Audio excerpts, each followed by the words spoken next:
Muy buenos días, nuevamente con ustedes saludándoles. La semana pasada nos preguntamos, ¿quiénes son nuestros enemigos naturales? Hoy, ¿qué es? ¿Misericordia o permisividad? Oremos. Gracias Dios por estar nuevamente con nosotros. Pedimos la guianza del Espíritu Santo, Señor, que abra nuestros corazones y nos hable directamente, Señor, para poder entender qué es lo que tú traes para nosotros en esta mañana. Todo esto te lo pedimos en el nombre de tu Hijo Jesucristo. Amén. Nuestra santificación cristiana no es algo mágico. Requiere de mucha lucha y convicción. Y la palabra de Dios nos recuerda innumerables veces que hemos de dominar los deseos de la carne y no darles rienda suelta. Efesios 5, 3 al 7. Pero fornicación y toda inmundicia o avaricia, ni aun se nombre entre vosotros como conviene a santos, ni palabras deshonestas, ni necedades, ni truanerías que no convienen, sino antes bien acciones de gracias. Porque sabéis esto, que ningún fornicario o inmundo o avaro que es idólatra tiene herencia en el reino de Cristo y de Dios. Nadie os engañe con palabras vanas, porque por estas cosas viene la ira de Dios sobre los hijos de desobediencia. No seas, pues, partícipes con ellos. Durante muchos años me congregué cada domingo para escuchar la palabra de Dios, pero no recuerdo haber escuchado hablar acerca del pecado de índole sexual y sus consecuencias. Y hoy voy a hablar sobre este tema del que nadie me ha platicado, porque lo conozco desde las entrañas. No sé si no lo hablaban porque los pastores pensaban que esos temas no se tocan o los consideraban innecesarios, dando por hecho que como cristianos ya sabíamos acerca de ello. Pero más bien creo que era un pretexto para no herir susceptibilidades porque sabían que se practicaba en lo oscurito, aún por las cabezas, y que había alcanzado niveles de iniquidad devastadores en la iglesia. Primera de Juan 3:9 dice, todo aquel que es nacido de Dios no practique el pecado porque la simiente de Dios permanece en él y no puede pecar porque es nacido de nuevo. La Biblia nos habla que Dios odia, que Dios abomina el pecado.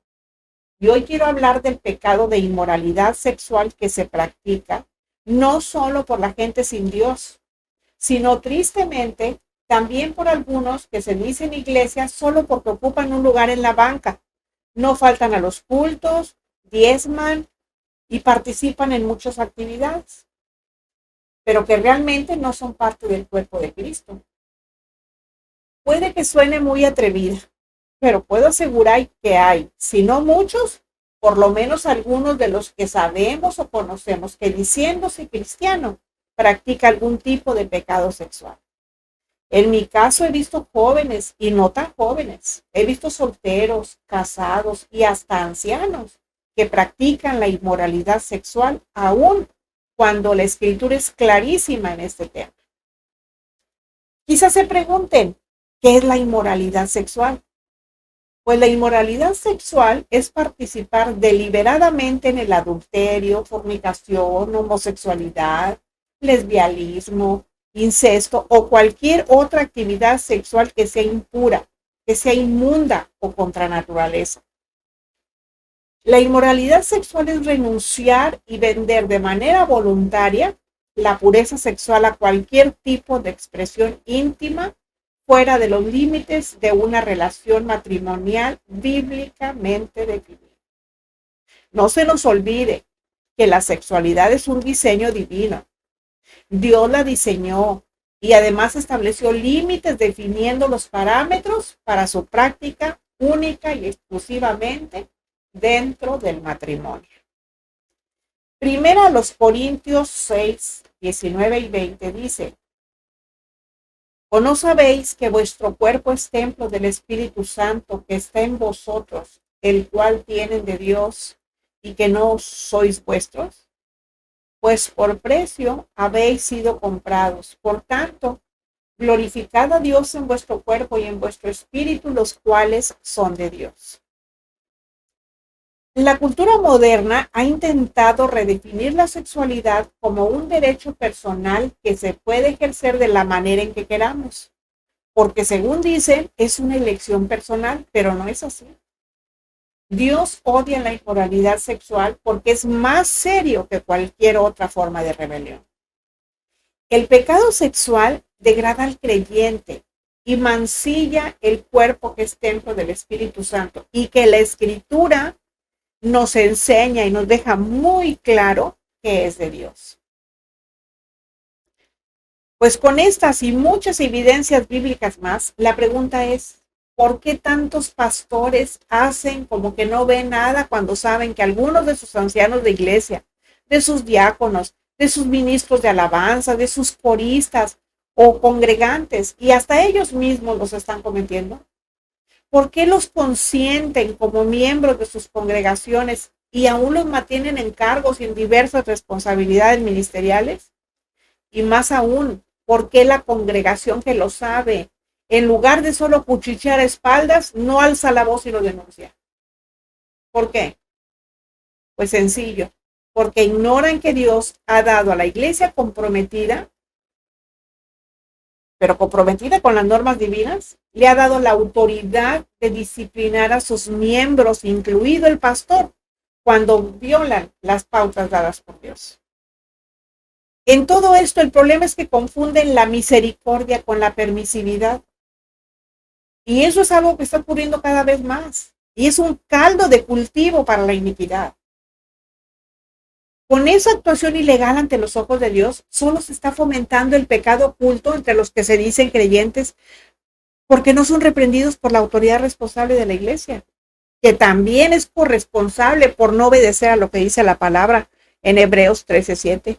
Dice, acuérdense de sus pastores que les hablaron la palabra de Dios. Consideren cuál ha sido el resultado de su conducta e imiten su fe. ¿Saben lo que está diciendo este texto? Que nosotros debemos de seguir y reconocer a pastores o autoridades de la iglesia que sean consagrados, que tenemos que juzgar qué tan legítima es su fidelidad a la palabra de Dios y si su conducta es bíblicamente correcta y digna de que nosotros los imitemos. Eso es lo que nos está diciendo el texto. Y Tito 1, 7 y 9 nos dice, porque es necesario que el obispo, aquí está hablando de autoridad, sea irreprensible como administrador de Dios, que no sea soberbio, que no sea iracundo, no dado al vino, no pendenciero, no codicioso de ganancias deshonestas.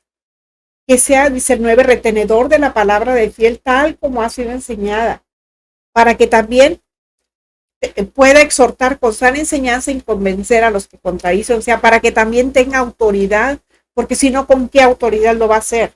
Porque no va a tener ni autoridad moral, pero tampoco autoridad bíblica. Ahora, irreprensible es un término muy amplio para un hombre que vive una vida justa y que puede ser visto como justo, pues nadie, fíjense, cuando una persona es así, nadie se puede levantar y acusarlo de pecados graves. Esto es importante, porque se está refiriendo al administrador de la casa de Dios, o sea, al pastor. Recordemos que entre más grande es el amo, más grandeza se espera de los siervos. Ahora, si no es así, entonces tenemos que obedecer a lo que dice Mateo 15:14. Dice, déjenlos, esos son ciegos, guías de ciegos. Y si el ciego guía al ciego, pues ambos van a caer en el hoyo. O sea, lo que está diciendo, ¿saben qué? Apártense, no les sigan ahí. Porque ni el pastor es correcto, pues mucho menos la gente, porque el pastor no tiene autoridad para corregirlos, para disciplinarnos. ¿Cómo lo va a hacer si él mismo está tropezando? Ahora, en el caso de los responsables a quienes me refiero en esta mañana, no tienen autoridad moral, como les digo, o sea, los pastores, las autoridades de la iglesia, y mucho menos bíblica, por eso no reprenden el pecado y lo toleran. Pero lo toleran por temor a quedarse sin congregación y prefieren callar. Y además, lo peor es que se convierten en encubridores, porque además su mismo testimonio personal también deja mucho que desear. Entonces, en lugar de confrontar al pecador, le enseñan desde el púlpito que Dios te conoce, Él sabe cuáles son tus debilidades, pero te ama y te acepta tal como es. ¿Saben ustedes cuál es el mensaje real que se está recibiendo? ¿O el mensaje real que está dando? No hay problema, porque Dios te acepta como eres. Él no toma en cuenta tu pecado, tú no te mortifiques. Pero ese es un camino muy bien pavimentado que de no corregir los llevará al infierno. Esta es la terrible confusión que hoy en día está ocurriendo en tremendas proporciones. Y es bueno que nos quede muy claro. Tenemos que abrir los ojos. Y en este contexto en específico, debemos dejar de usar a conveniencia el término misericordia, que en este caso está absolutamente apartado de la verdad escritural. Ese es un término que las autoridades eclesiales, a falta de autoridad tanto moral como bíblica, usan torcidamente para disculpar y dejar pasar el pecado. ¿Y cómo le hacen? Pues hacen creer a las personas que pueden seguir adelante en su iniquidad sin ser reprendidos por su conciencia. Y esto es transformar la gracia de Dios en libertinaje. Primera los Corintios 5, del 1 al 5. De cierto se oye que hay entre ustedes fornicación. Es el apóstol Pablo hablándoles a los corintios. Y tal fornicación, cual ni aún se nombra entre los gentiles, tanto que alguno tiene la mujer de su padre. Imagínense qué aberración. Y ustedes están envanecidos. ¿No debieran más bien haberse lamentado para que fuese quitado del medio de ustedes el que cometió tal acción? Ciertamente yo, como ausente en cuerpo, pero presente en espíritu, ya como presente he juzgado al que tal cosa ha hecho. En el nombre de nuestro Señor Jesucristo, reunidos ustedes y mi espíritu con el poder de nuestro Señor Jesucristo, el tal se ha entregado a Satanás para destrucción de la carne, a fin de que el espíritu sea salvo en el día del Señor Jesús. Como estamos leyendo aquí, la Biblia no enseña a tener misericordia sobre el pecado de inmoralidad sexual. Al contrario, deja claro que alguien que diciéndose creyente tenga el rango que tenga dentro de la iglesia y practique inmoralidad sexual, sea del tipo que sea, no puede continuar siendo parte de la congregación y mucho menos servir porque ha perdido su honorabilidad y confianza de los demás. Pero porque además es necesario que se mantenga limpio el testimonio de la congregación. A esa persona se le tiene que disciplinar siguiendo el proceso bíblico para ello. ¿Cuál es ese proceso? Mateo 18:15 dice, por tanto, si tu hermano peca contra ti, porque está pecando no solamente contra sí mismo, sino que está pecando contra la iglesia. Ve y repréndele estando tú y él solos. Si te oye, tú has ganado a tu hermano. O sea, ¿qué es lo que está diciendo así? Confronta al hermano personalmente, pero solamente tú, pastor, ve y confronta a aquel hermano que está cometiendo la falta y confróntalo personalmente. Ahora, si fracasa esa confrontación privada, pues entonces se va a tener que hacer ante 2 o 3 testigos. Y si permanece negado a aceptar la disciplina, se presenta ante la iglesia. Eso es lo que nos dice Mateo 18, del 16 al 17. Dice, si no te oyere, toma contigo a 1 o 2 testigos, para que en boca de 2 o 3 testigos conste toda palabra. Si no los oyere a ellos, dilo a la iglesia. Y si no oyera a la iglesia, tenle por gentil y publicano. Eso es lo que está diciendo. ¿Y qué dice primero a los Corintios 5:13? Dice, porque a los que están fuera, Dios juzgará. Quiten pues a ese perverso de entre ustedes. ¿Qué es lo que está diciendo? Si ya lo confrontaron personalmente y no entendió, si ya fuiste con 2 testigos y se ha negado a la disciplina, bueno, pues entonces lo que hay que hacer, porque ya rechazó la reprimenda de la iglesia, pues excomúlgalo. Eso es lo que quiere decir ser entregado a Satanás, que se le tiene que apartar de la iglesia y la comunidad cristiana. Ahora, la disciplina tiene 2 propósitos. El primero es proteger a la iglesia del contagio del pecado, ya que si se le permite continuar, pues puede contaminar a los demás. Y eso lo vemos en 1 Corintios 5 y 6, cuando dice, no es buena vuestra jactancia. ¿No sabes que un poco de levadura leuda toda la masa? O sea, tú no sabes que si tú dejas a la persona que está haciendo eso allí, los demás al ver que tú no le llamas la atención y que lo estás permitiendo, ¿tú no crees que también se puedan hacer lo mismo? Pues claro que sí, porque están viendo que no hay autoridad. Eso es lo que significa que leuda toda la masa, o sea, se contamina todo. Por eso, ¿qué hacemos nosotros cuando en nuestro frutero hay una manzana podrida? Inmediatamente la sacamos, nada más nos damos cuenta y la sacamos.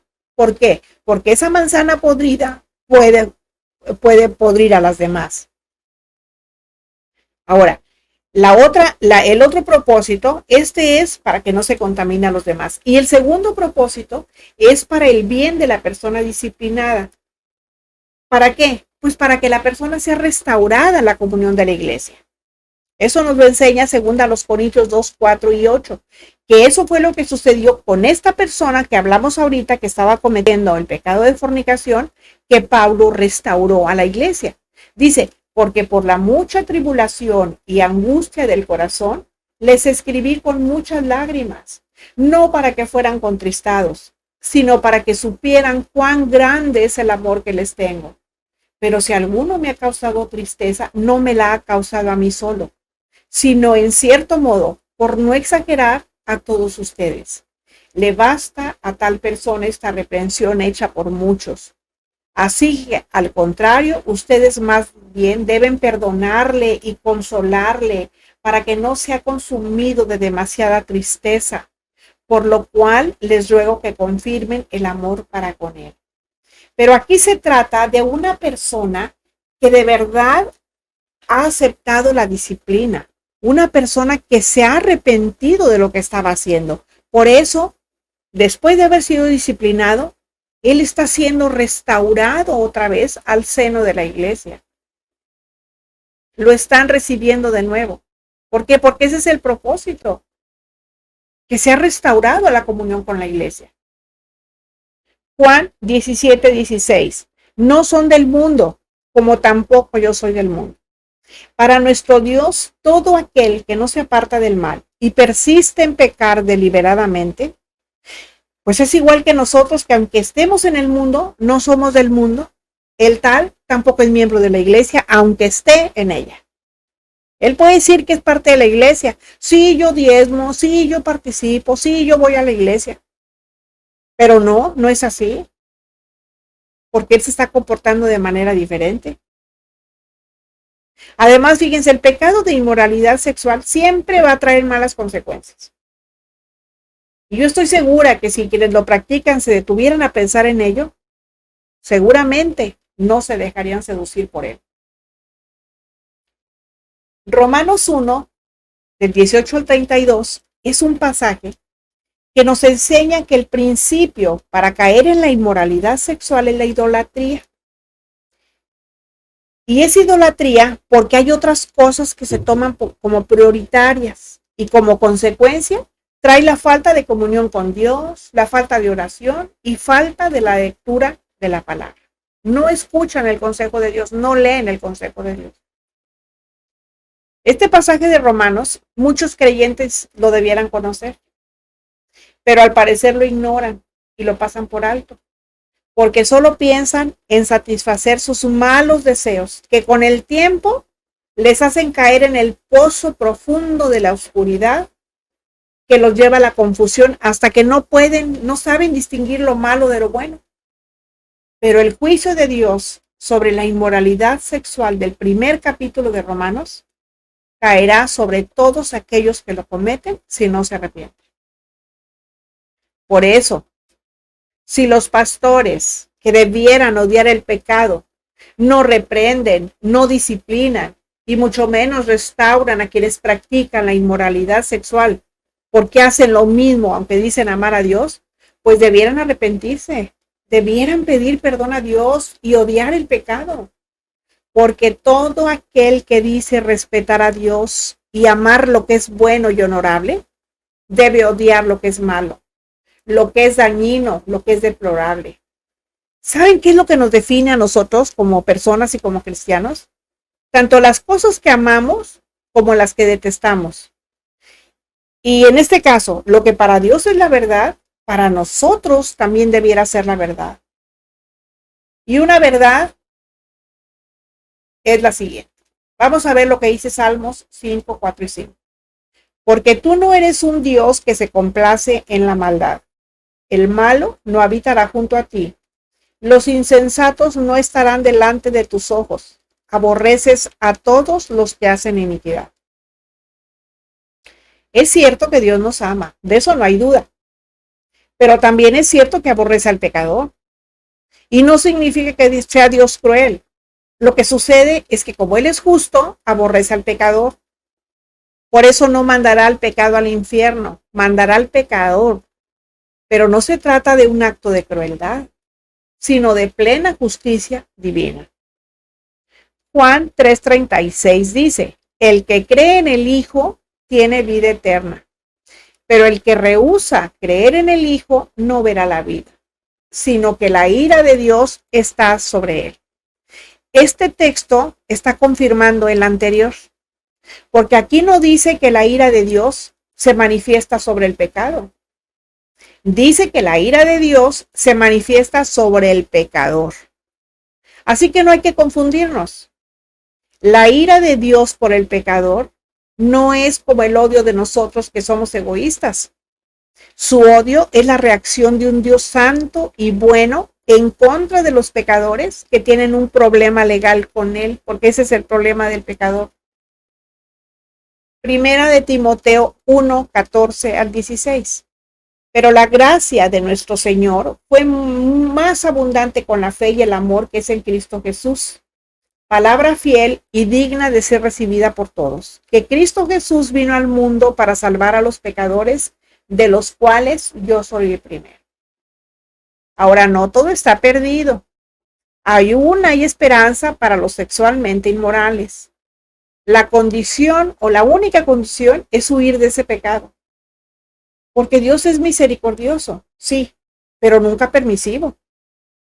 Y claro que muestra misericordia al pecador, pero solo cuando se arrepiente genuinamente y se aparta de la iniquidad. O sea, no cuando persiste en el pecado, no. Ahí no muestra misericordia, ahí muestra su ira. Todo creyente que ha vivido en pecado, en este caso de inmoralidad sexual, si descubre o si se da cuenta, si reacciona y se da cuenta que su mal comportamiento supera lo bien que debió portarse, no debe desanimarse.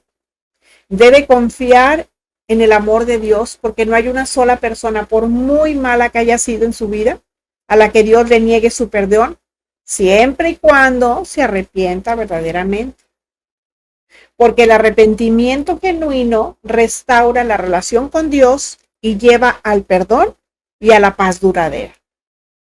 Así que aunque la tendencia humana es en quienes ejerce disciplina es de rebelarse, deben aceptarla humildemente y arrepentirse. Y si usted que me escucha o alguien que conoce está practicando algún pecado de inmoralidad sexual, entienda que los mandamientos de Dios son en beneficio propio y ayudan a tener buen juicio a la hora de decidir cualquier comportamiento. Pero sepa una cosa, tener buen juicio es algo más que ser inteligentes. Tener buen juicio lleva a comprender la manera de pensar de Dios y sobre todo a practicar lo que enseña en su santa palabra. Por eso, mire, es mejor que llene su mente de buenos pensamientos y siga el consejo de Filipenses 4:8. Por lo demás, hermanos, todo lo que es verdadero, todo lo honesto, todo lo justo, todo lo puro, todo lo amable, todo lo que es de buen nombre. Si hay virtud alguna, si algo digno de alabanza, en esto pensad. Y no vuelva a confundir misericordia con permisividad. A ser sabios, haciendo que nuestro temor del Señor crezca día a día y que todo lo que pensemos y hagamos busque honrar su nombre. Que no nos mueva el cómo nos ven los hombres, sino lo que ve en nosotros el Dios que nos hizo. Prediquemos el Evangelio con nuestros hechos y cuando sea necesario, hablemos. Y recordemos que si la gracia que hemos recibido no nos ayuda a guardar las leyes de Dios, estamos siendo obedientes al diablo. Amén. Termina el estudio, empieza el servicio. No encubramos el pecado. Denunciemos a quien lo practica y cuidémonos de no caer en lo mismo. Les invito a suscribirse a este canal, a que le den like y compartan para que más personas escuchen. Hasta la próxima, cuando volveremos a encontrarnos en nuestro jueves de estudio. Dios nos bendice.